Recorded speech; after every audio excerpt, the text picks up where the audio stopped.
My 3 sons need a loving mother, and you need a home, the Duke said. Rosamund Finch stared at him as though he had placed a loaded pistol on the table. Not flowers. Not affection. Not even pity. A bargain. The Duke of Dover stood in the narrow lodging-house parlour with rain on his black coat and no softness in his face.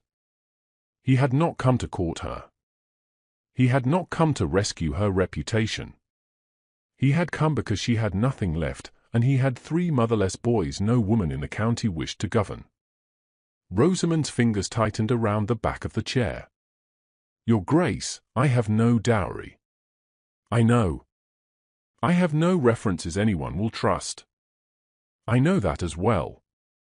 And after today, I have no reputation worth attaching to your name. For the first time, his expression changed. Not with disgust. Not with surprise. Only attention. I am not seeking society's ideal duchess, he said. I had one. She is dead. My sons do not need perfection. They need steadiness. The bluntness should have offended her. Instead, it steadied her. He named the boys as though naming wounds. Lionel, 11, angry enough to drive tutors from the house. George, 9, clever enough to make fools of every adult placed over him. Peter, 6, still waking in the night for a mother who would never answer.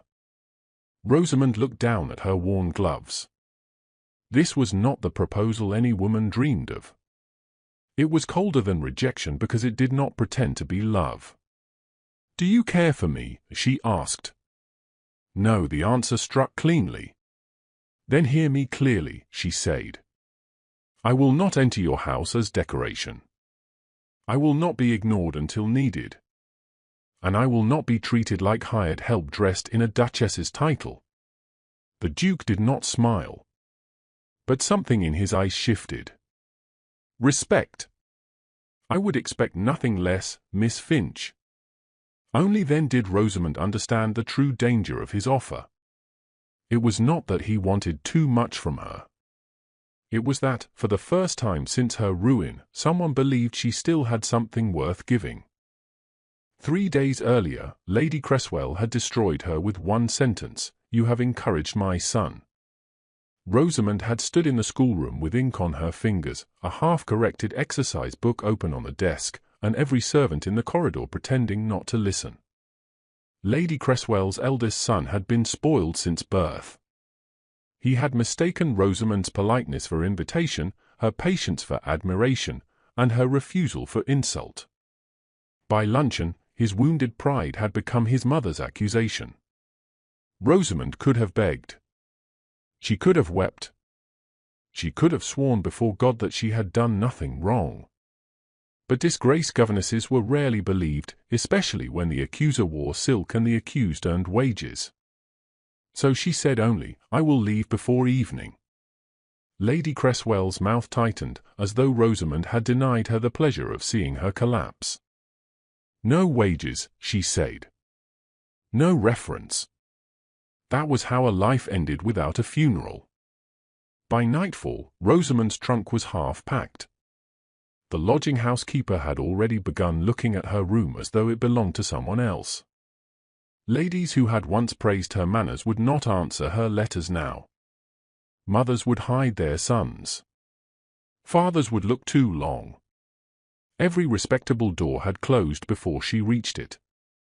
And now the Duke of Dover stood before her, offering a name powerful enough to silence some whispers and a house large enough to hide in.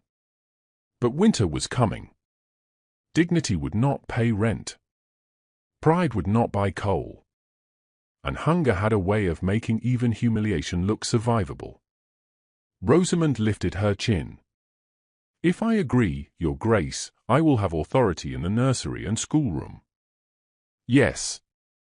I will not pretend affection where there is none. Nor will I. And I will not replace their mother. At that, the Duke went still.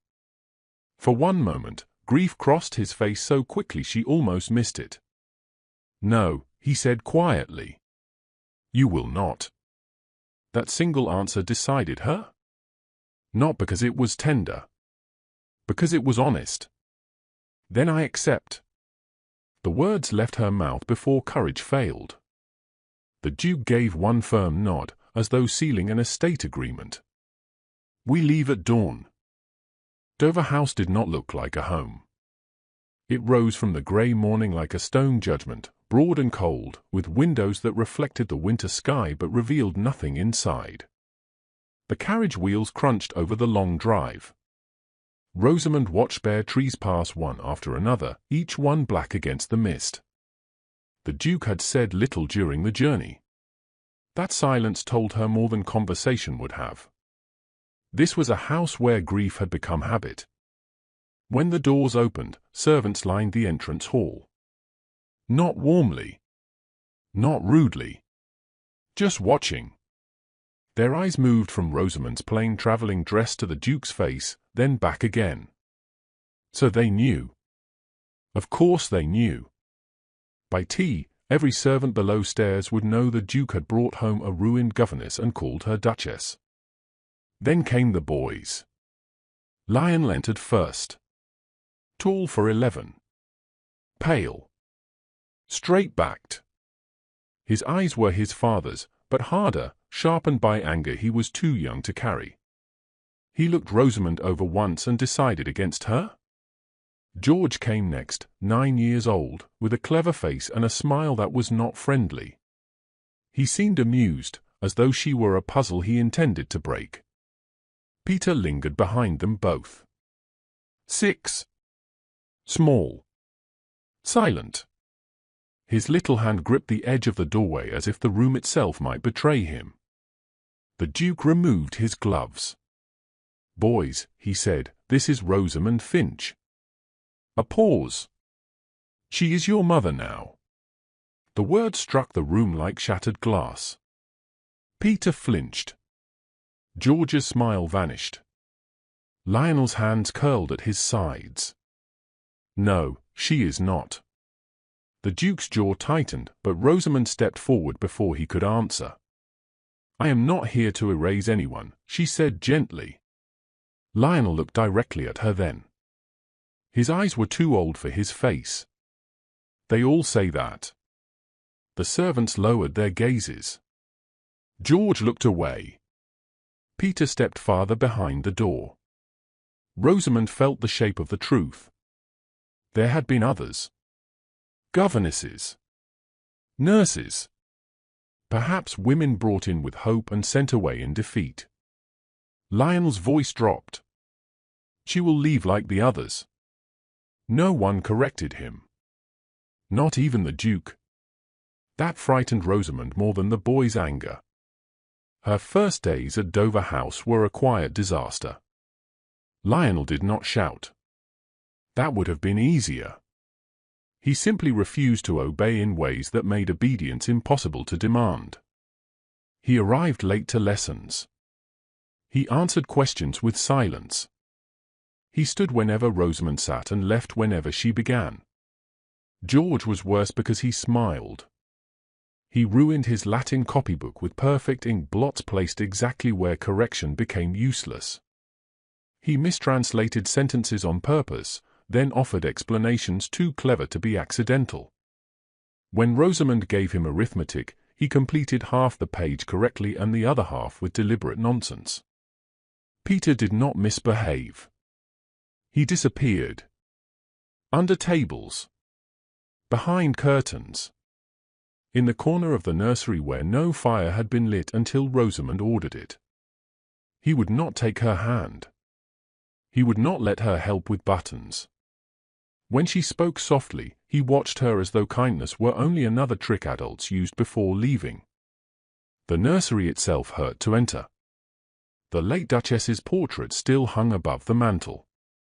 Her embroidery basket remained beside the window. A ribbon, faded blue, lay tucked under a cushion as if someone had hidden it quickly and returned for it often. No one had cleared the room. No one had restored it either. It was not remembrance. It was paralysis. The servants watched Rosamond with careful pity. They had seen this before. They expected the slammed door, the packed trunk, the pale-faced woman asking for the carriage before the week ended. And the Duke? He watched from a distance. In doorways. Across dining tables. From the foot of the stairs when Lionel brushed past her without bowing. He did not interfere. He did not comfort. He seemed to be waiting to discover whether his bargain had been foolish. On the fourth morning, George tipped sand into the inkstand. On the fourth afternoon, Lionel told the footman he did not answer to governesses. On the fourth night, Peter cried behind a locked nursery door and would not let anyone in. Rosamond stood in the hallway, listening to that small broken sound, and understood why every woman before her had left. The boys were not merely difficult. They were guarding a grave. On the fifth day, Rosamond stopped trying to win. That was the first thing that changed anything. She entered the nursery after breakfast, walked to the mantel, and looked up at the late Duchess's portrait. She had kind eyes, Rosamond said. Every boy froze. Lionel's head lifted first. You do not get to speak of her. I will speak respectfully, Rosamond replied. Or not at all, if you prefer. George narrowed his eyes. Most people avoid mentioning her. Most people are afraid of grief, Rosamond said. I am not. Peter's gaze moved to the blue ribbon half hidden beneath the cushion. Rosamond saw it, but did not touch it. Instead, she sat at the table and opened no lesson book. What did she like? She asked. No one answered. Then George, too clever to resist correcting ignorance, muttered, she liked the nursery curtains open in the morning. Rosamond rose at once and opened them. Cold light entered the room. Peter stared at the windows as though something impossible had happened. She sang after prayers, George added, then looked angry with himself for speaking. Lionel said nothing. But he did not leave. Later, Rosamond found Peter sitting with the faded ribbon clutched in both hands. She did not ask him to put it away. She only sat nearby, far enough not to frighten him, close enough that he would not be alone. By evening, George completed 3 Latin lines without sabotage. Lionel still refused to call her anything at all. But when Peter dropped the ribbon, Lionel picked it up and placed it carefully beside him. Rosamond saw then what Dover House had hidden beneath silence, cold rooms, and defiance. The Duke had not brought her into a house full of wicked children. He had brought her into a house where 3 boys were drowning, each in his own way, and no one knew how to reach them. The proposal had been practical. The marriage had been survival. But as Rosamond watched Lionel pretend not to listen while Peter whispered one small memory of his mother, she felt something far more dangerous than fear. She felt responsibility. And perhaps, if she were not very careful, the beginning of love. Rosamond Finch did not punish the boys the way Dover House expected her to. That was the first thing the servants noticed. When George spoiled his copybook on purpose, she did not send him supperless to bed. She placed a harder book before him, one written in Latin too advanced for 9-year-old mischief, and said, if you are clever enough to ruin an easy lesson, you are clever enough to survive a difficult one. George stared at her, offended for precisely 3 seconds, then bent over the page as if she had challenged him to a duel. When Lionel refused to attend lessons, Rosamond did not chase him through the halls. She gave him charge of Peter's morning walk, the nursery fire, and the younger boy's punctuality. You dislike being treated as a child, she told him. Then show me the steadiness of someone older.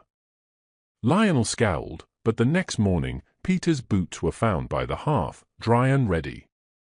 And Peter, who flinched from every new kindness, received no commands at all unless necessity demanded them. Rosamond sat beside him without crowding him.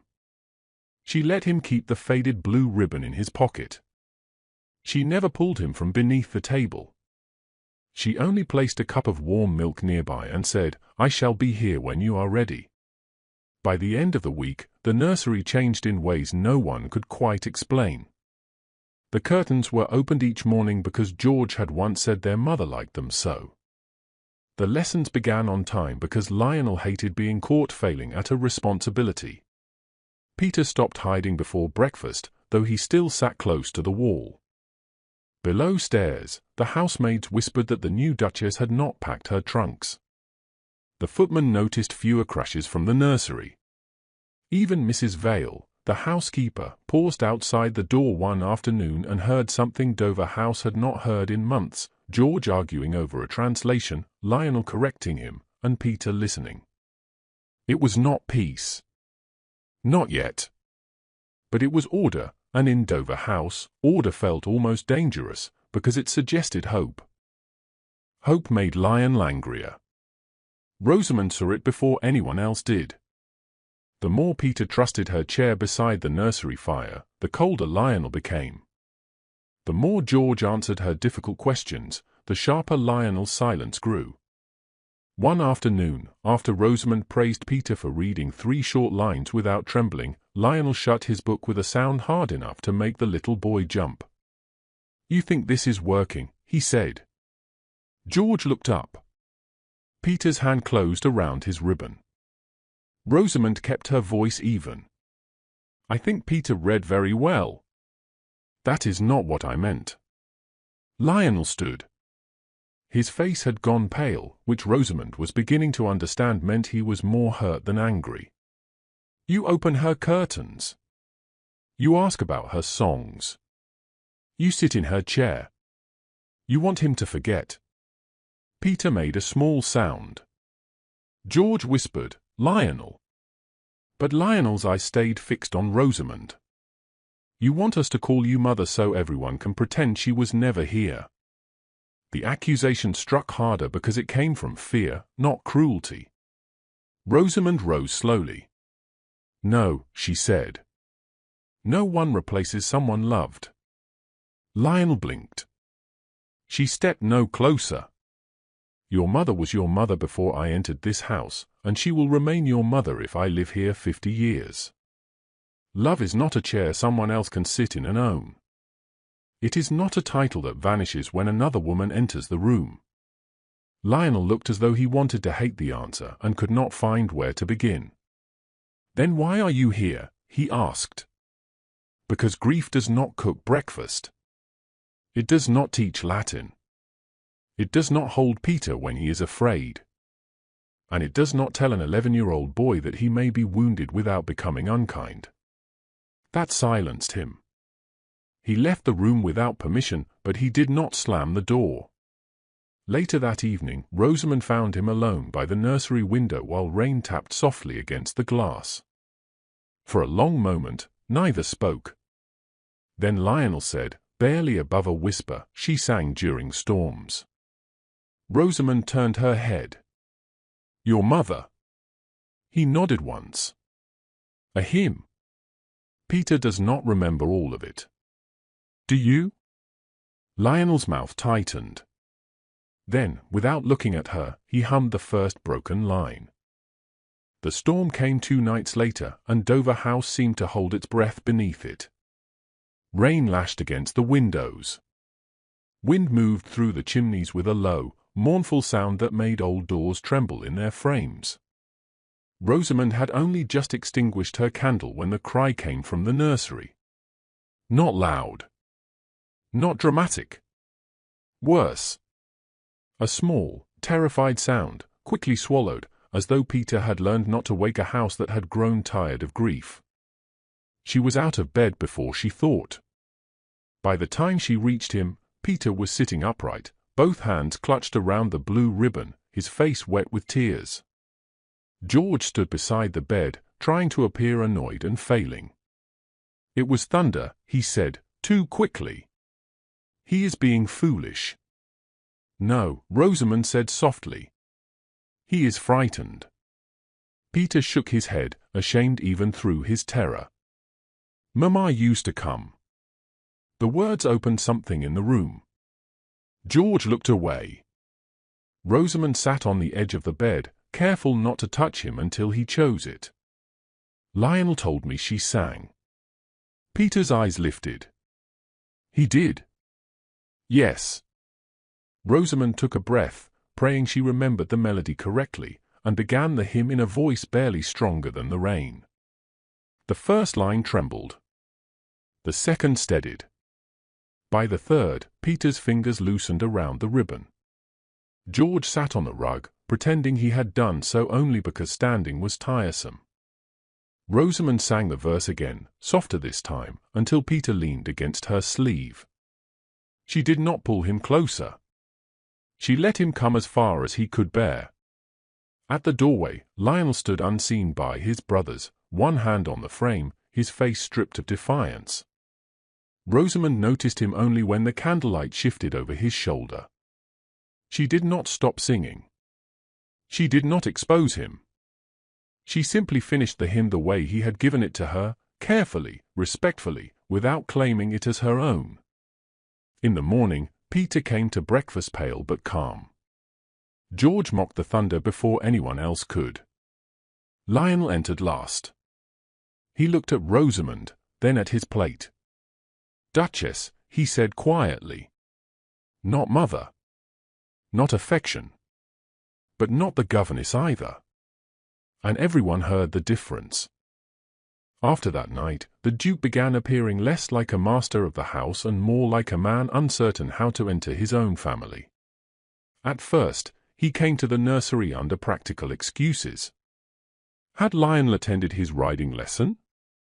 Was George's tutor sufficient? Did Peter still wake in the night? Rosamond answered each question plainly, and each time, the Duke remained a little longer than necessary. One morning, he found her rearranging the boys' schedule with 3 sheets of paper, 2 broken quills, and George arguing from the window seat. He should have mathematics before Greek, Rosamond said without looking up. His mischief is worst when his mind is underfed. George looked offended. "I am present." "Then you may profit from the truth." The Duke's mouth moved almost into a smile. Lionel was to ride earlier in the day, before restlessness spoiled his temper. Peter was to read after breakfast, never after storms, and never with an audience unless he asked for one. The tutor was to stop treating all 3 boys as if grief had made them identical. "They are not one sorrow divided into 3 bodies," Rosamond said. "They are 3 children grieving differently." The Duke grew still at that. She expected him to object to her certainty. Instead, he said, "You see them clearly." "Someone must." The answer was not meant to wound, but it landed between them. For a moment, the room held silence. Then he nodded, accepting both the truth and the rebuke. Soon, Rosamond's influence reached beyond the nursery. She noticed that estate accounts had been delayed because letters from tenants sat unopened in the study. She reminded the housekeeper that Peter ate better when served before the older boys began quarreling. She asked why the east corridor remained unheated when the children passed through it each morning. Small things. Domestic things. Necessary things. And the Duke watched. Not with desire, not yet. Not with the softness of a man in love. He watched as a man seeing competence where he had expected gratitude. He had married her because his sons needed care. But now he was beginning to understand that care was not gentleness alone. Sometimes it was structure. Sometimes it was courage. Sometimes it was a woman standing in the heart of his neglected house and quietly putting everything back in order.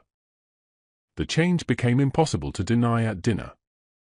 Rosamond had not planned anything grand.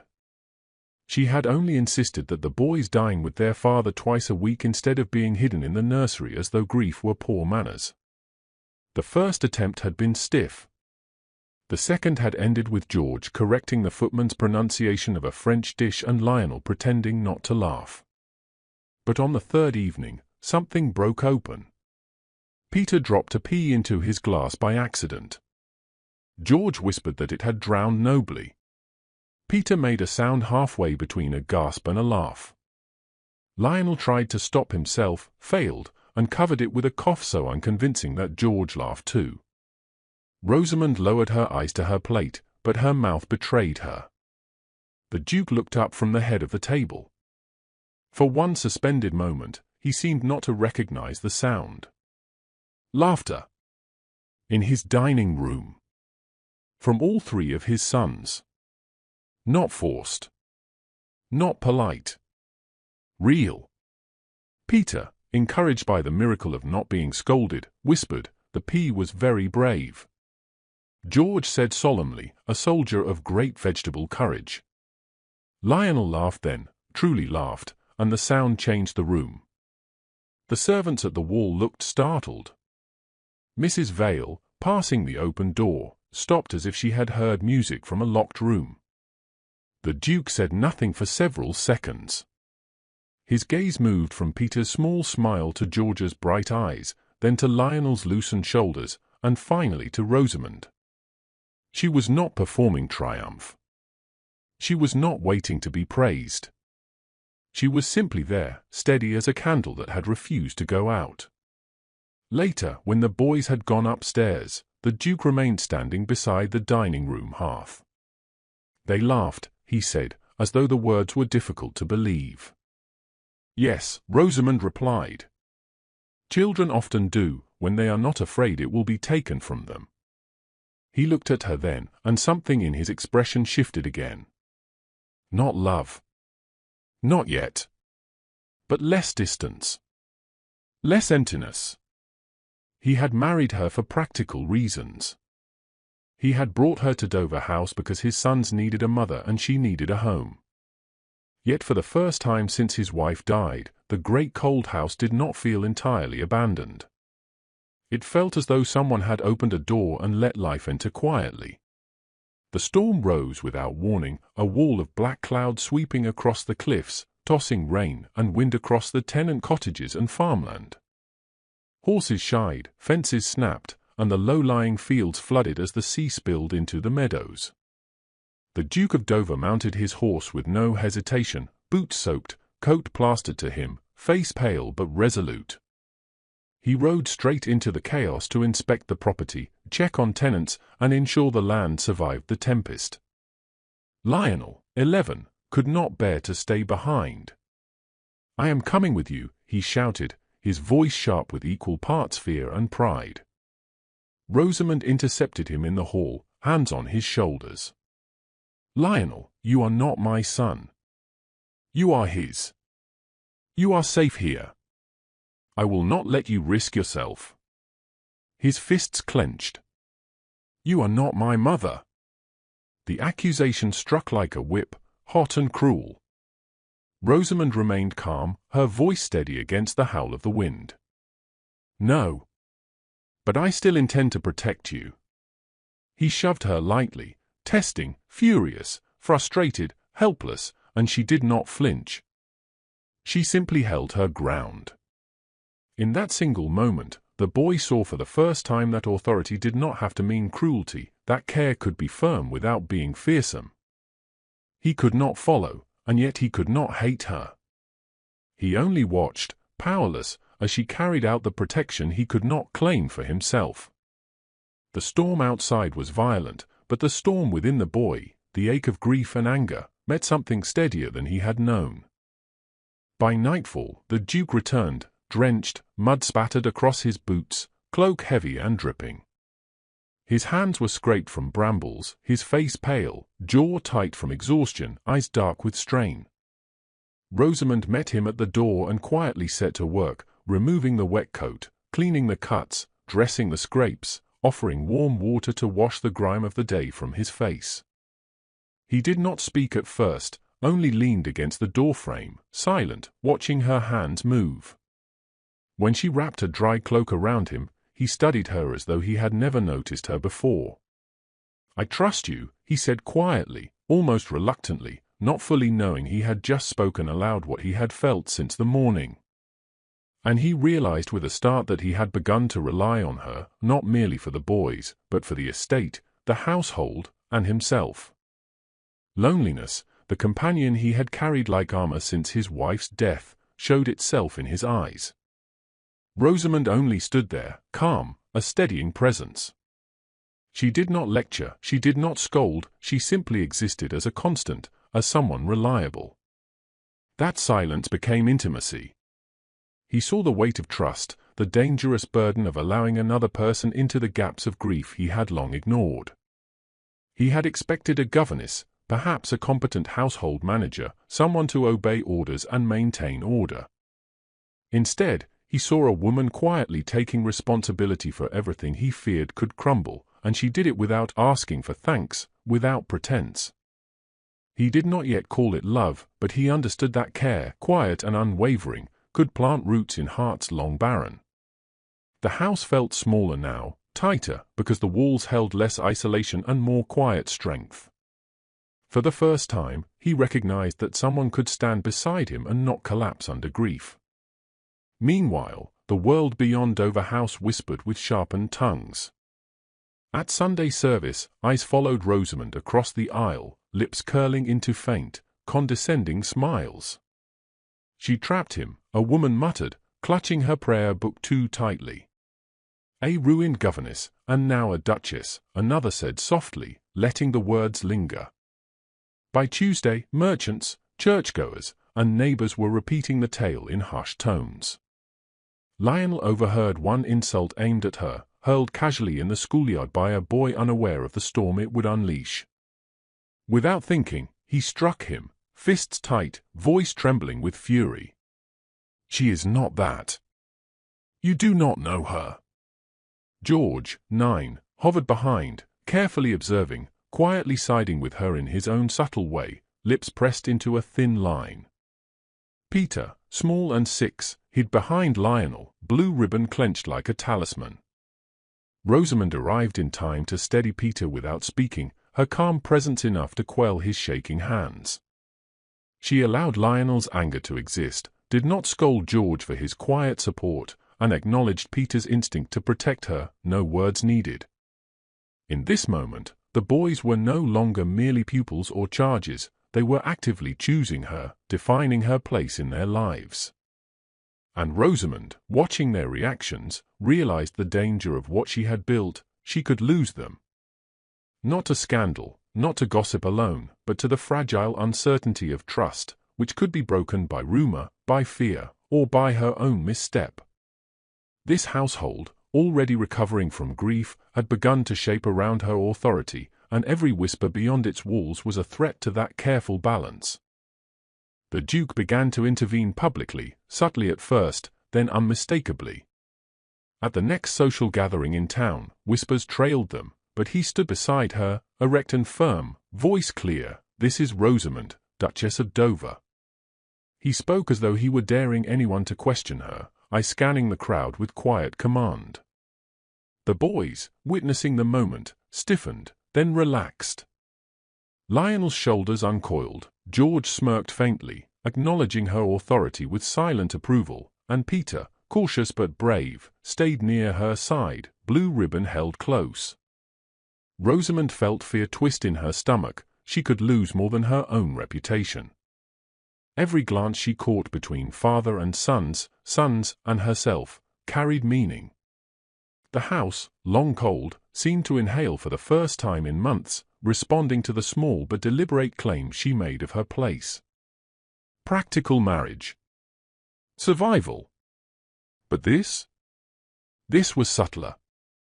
Fragile. Dangerous. A family forming, not by necessity, but by quiet choice, by trust, by moments she did not force but earned.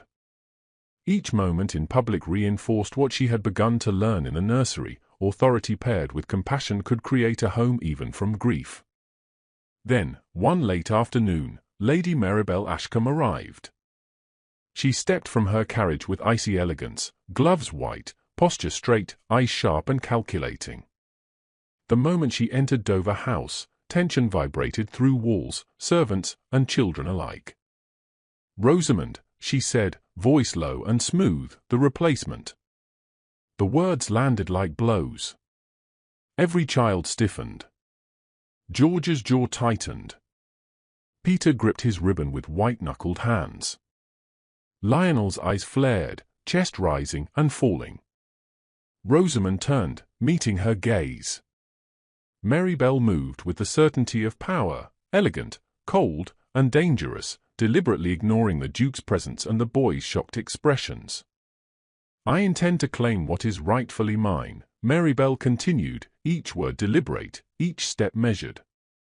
"The children, the estate, they are not for negotiation." The Duke immediately stepped forward, hand resting lightly on Rosamond's shoulder, a silent claim of his authority and their bond. The boys tightened around her instinctively, protective, wary, small shields of loyalty. Rosamond understood clearly that the storm had returned, not from the sea, but from the drawing-room itself.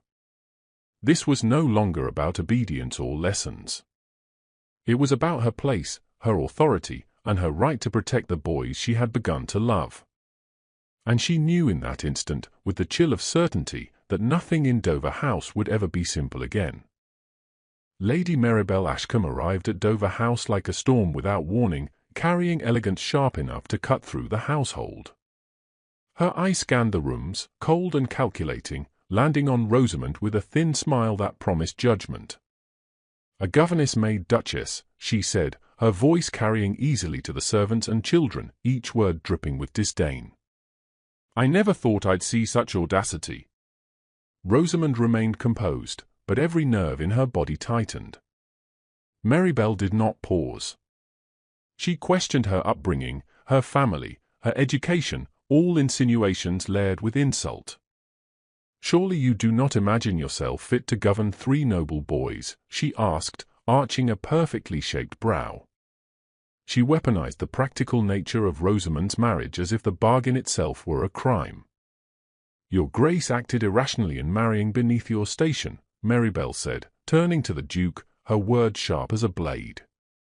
"Do you not see the danger you've allowed into your household?" Every syllable hit with precision, designed to make the household doubt, to make the children tremble, to make Rosamond question herself. She held her gaze steady, refusing the urge to flinch, but the words landed nonetheless. Dover House, long accustomed to cold formality, seemed to shrink in response, holding its breath as the elegant enemy circled like a hawk, testing defenses, testing loyalty, testing courage. She was the first real threat Rosamond had faced, a threat built not on violence but on reputation, societal expectation, and the sharpness of words. And yet, beneath the fear, Rosamond felt the stirrings of resolve. She had entered this house to protect these children, and she would not yield because a woman in silk and pearls believed herself superior. The first battle was psychological, and Marybelle was merciless. The boys reacted as one might expect when a storm of gossip and accusation hits young hearts unprepared.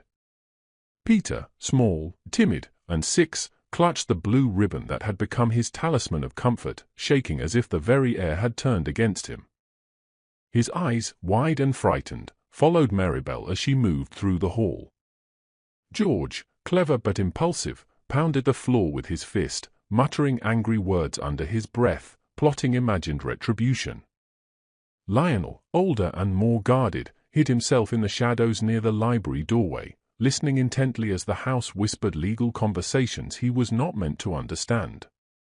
Words like custody, petition, and removal carried weight beyond his age, setting his mind spinning with fear, anger, and the faintest flicker of hope that he could somehow intervene. Rosamond, feeling the tension ripple through each child, drew them close, even as her own chest tightened with worry. She held Peter's trembling hands, whispered quietly to George to breathe, and allowed Lionel the small space to witness her resolve without fear of overreaction. She did not promise safety, she promised attention, presence, and steadfastness. The boys clung to that assurance in their own ways. Rosamond realized that fear was contagious, but so too was calm courage. She had not yet spoken in defense, had not yet faced the threat directly, but simply by being present, she became their anchor. The house was no longer merely walls and furniture, it was a crucible in which loyalty, courage, and love were tested daily. The children were learning quickly what she had known from the start: she would not leave them, and her presence was neither convenience nor pretension. She would fight in her own way. Late that evening, when the house had settled into uneasy quiet and Peter slept with his ribbon clutched, the Duke sought Rosamond in the study. He entered silently, removing his gloves, mud still clinging to the edges of his boots. For a moment, neither spoke. Finally, he admitted with a tone that surprised even himself, "I did not expect to care whether you stayed." Rosamond paused, letting the words linger, aware that every pause was weighted with vulnerability. She stepped closer, her voice calm but firm. "Do not mistake gratitude for affection," she said softly. "You may be relieved I remain, and that relief may feel like warmth, but it is not love." He did not argue. He only looked at her, eyes darkened with exhaustion and emotion, recognizing her honesty for the first time as a challenge rather than a comfort. Emotional tension thickened between them, unspoken yet palpable, a quiet storm echoing the one that had struck the coast days before. They spoke then of the children, the household, the storm's impact on tenants and the land, sharing responsibilities and burdens that until now had rested solely on the Duke's shoulders. In admitting his loneliness, he allowed her entry into a world he had sealed off. She did not flinch. She accepted the trust with steady hands and careful words. In that silence, between confessions and reassurances, the first real intimacy emerged, unacknowledged and fragile, yet undeniable. Preparation for the legal hearing began quietly but with growing tension. Rosamond reviewed letters, took careful notes, and considered leaving entirely to spare the boys the attention and humiliation Marybelle's petition would bring. She imagined Dover House without her, a cold, orderly, bereft place. She pictured Peter trembling under the scrutiny of strangers, George frustrated and silent, Lionel angry and defiant, but vulnerable in ways only she could understand. Unbeknownst to her, Lionel had overheard fragments of discussion between lawyers and house staff, the mention of her name in conjunction with custody, the words unsuitables and practical marriage. His chest tightened. Anger, fear, and a fierce protective impulse combined. He approached her later, voice sharp, trembling slightly, "You cannot leave." Rosamond looked at him, caught off guard by the intensity, yet her expression softened. "I had considered it," she admitted. "To save trouble. To shield you from gossip." Lionel's eyes narrowed, unwavering. "No. I do not care what trouble it brings. You cannot leave us." She reached for his hand, firm but gentle. "I am not going anywhere, Lionel. Not for storms, not for gossip, not for her." The quiet rebellion in the boy, the fierce claim of loyalty, reminded Rosamond that this was no longer merely a household she managed, it was a family she protected, with children who would fight as much as she would. The day of the court hearing arrived, cold and clear.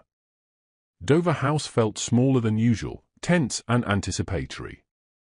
Marybelle's lawyers struck first, their voices sharp, words clipped and polished to attack Rosamond's reputation. They questioned her motives, insinuated she had manipulated the Duke, and suggested the marriage was purely practical, unworthy of her new title. Rosamond listened without interruption, head held high, eyes calm, letting their accusations hang in the air. The boys, under her careful guidance, stayed near, tense and protective. Lionel's hands curled, George's jaw tightened, Peter clutched his ribbon as if it could anchor the fragile home they had built. The Duke remained silent at her side, standing as witness and shield. Questions of morality, propriety, and intent were fired like arrows, yet Rosamond remained steady, every word, every movement a quiet declaration, she would not be removed. The courtroom seemed to hold its breath as she waited for her turn to speak, knowing the eyes of society were upon her, judging every inflection, every glance. At the chapter's close, no verdict had been delivered, but the tension was unbearable. Every whispered accusation, every icy glare, every protective glance from the children reinforced the stakes. Dover House hung in balance, and Rosamond understood clearly that this battle was not yet won. The woman who sought to remove her had begun, but the fight, the war for her place and her family, had only just begun.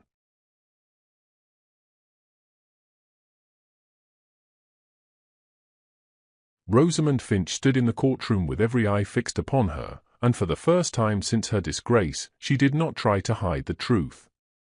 Marybelle's solicitor had asked the question with triumph in his voice, as though one honest answer would destroy her. "Did you marry the Duke of Dover because you needed shelter?" The room went utterly still. The Duke turned slightly toward her, but Rosamond did not look at him. She looked at the judge. "Yes," she said. A murmur passed through the room at once, sharp and hungry, the sound of society preparing to enjoy a woman's ruin. Marybelle's mouth curved in satisfaction. Lionel stiffened. George's eyes flashed. Peter clutched the faded blue ribbon so tightly his knuckles paled. But Rosamond did not retreat. "Yes," she repeated, stronger now. "I needed shelter. I needed protection. I had been dismissed without wages and without reference. A lie had damaged my name, and there was no respectable door left open to me." The solicitor leaned forward. "Then the marriage was a bargain." "It began as one," Rosamond answered. "His Grace needed stability for his sons, and I needed a place where I could survive. Neither of us pretended otherwise." The room stirred again, but this time, the sound was different. It was not triumph. It was uncertainty. Rosamond lifted her chin. "But I did not stay because of shelter." Marybelle's smile faded. "I stayed because 3 boys were grieving in a house where everyone had grown afraid of their sorrow. I stayed because Lionel's anger was not wickedness. George's mischief was not cruelty. Peter's silence was not disobedience. They were children who had lost their mother and then watched every other woman leave." Her voice softened, but did not break. "I did not come to replace the late Duchess. I kept her portrait in the nursery. I opened the curtain she loved. I let Peter keep her ribbon. I learned the hymn she sang during storms. I honored her because they loved her. And because no child should have to bury his mother twice, once in death and again in silence." By then, no one in the courtroom was whispering. Rosamond looked once at the boys. "I needed a home. But I stayed because I love them." For one suspended moment after Rosamond's words, the courtroom seemed afraid to breathe. Even Marybelle's solicitor hesitated, as though the answer he had hoped would shame her had instead exposed something he could not touch. Then Lionel stood. No one had called him. No one had asked him to speak. He rose from the bench beside his brothers with his shoulders rigid and his face pale, and the Duke moved as if to stop him. But Rosamond only turned slightly, watching him with quiet trust. "May I speak?" Lionel asked.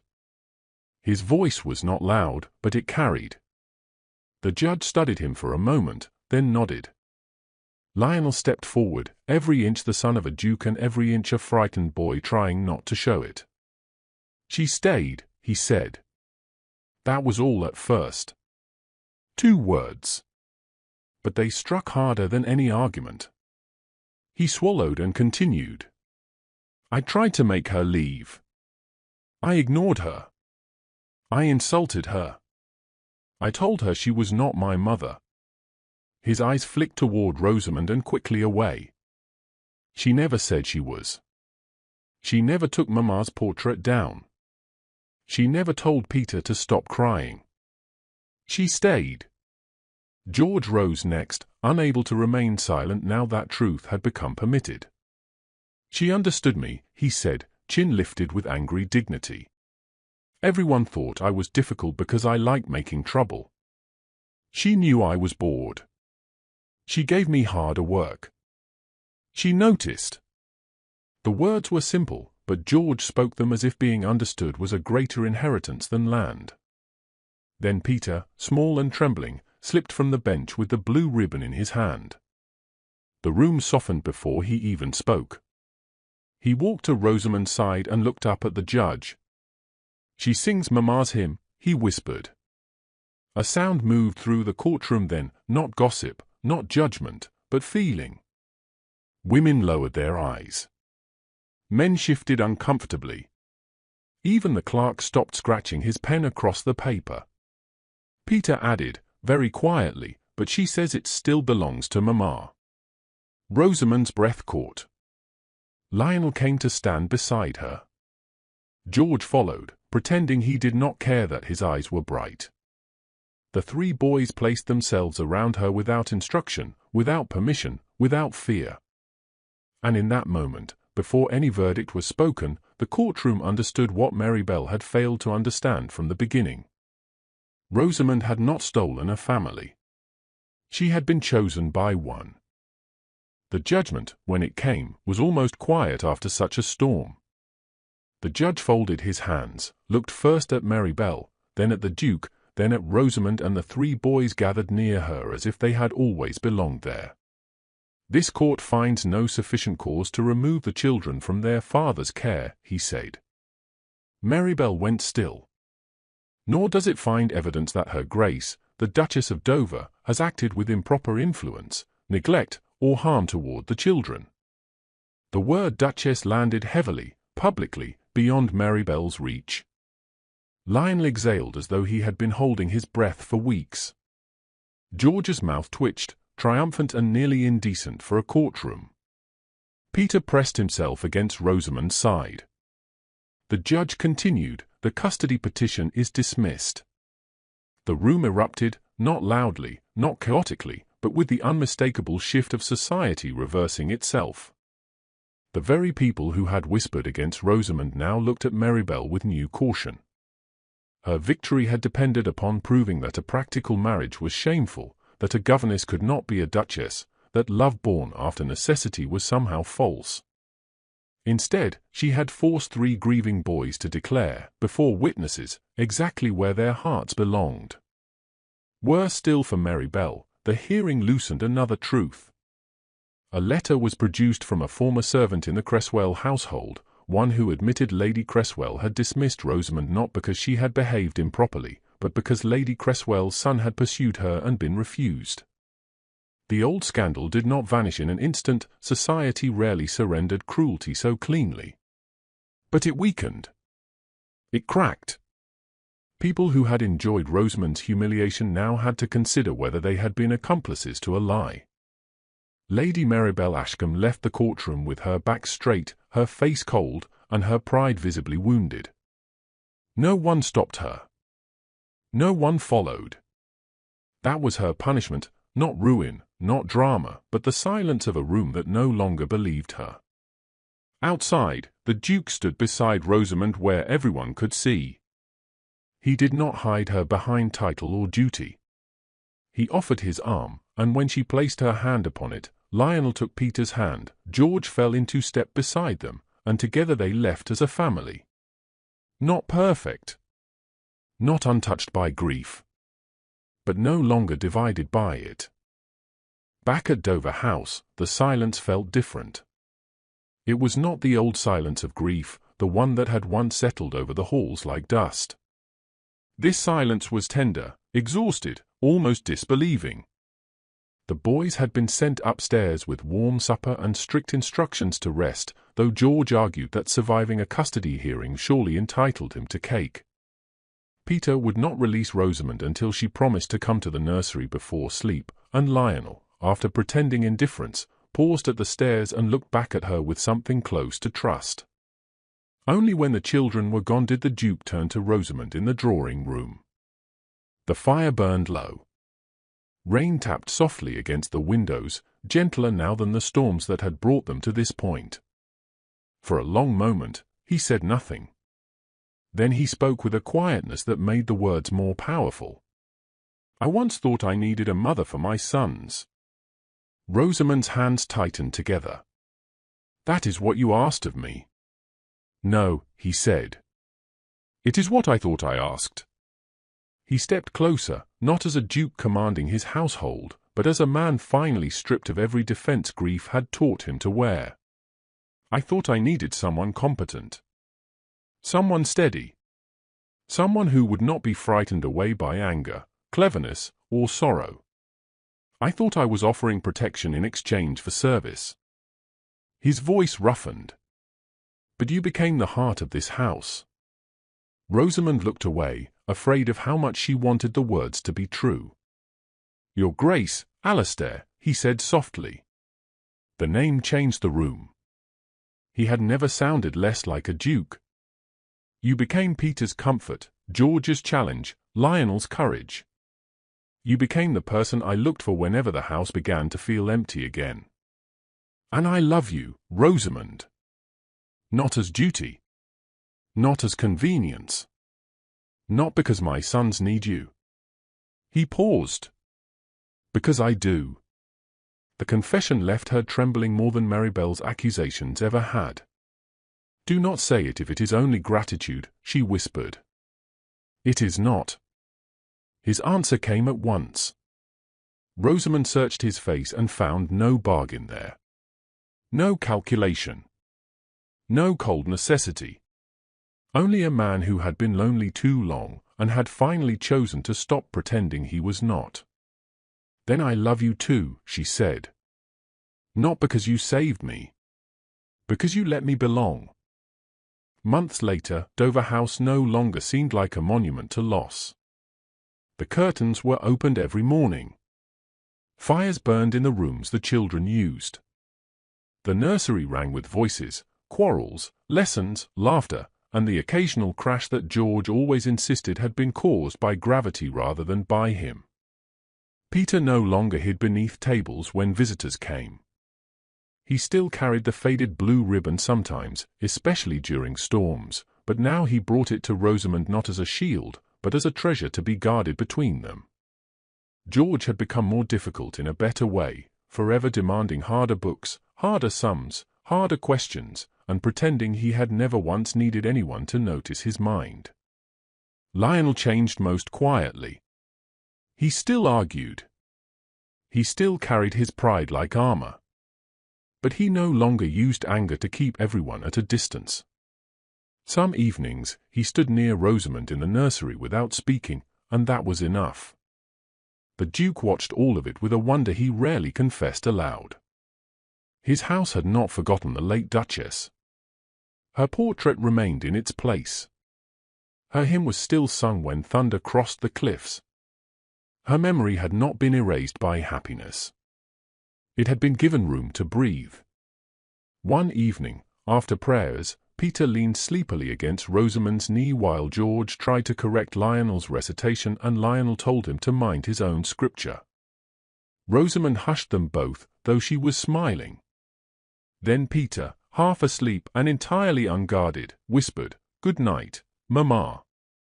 The room stopped. George looked down at his hands as if the carpet had become fascinating. The Duke went utterly still.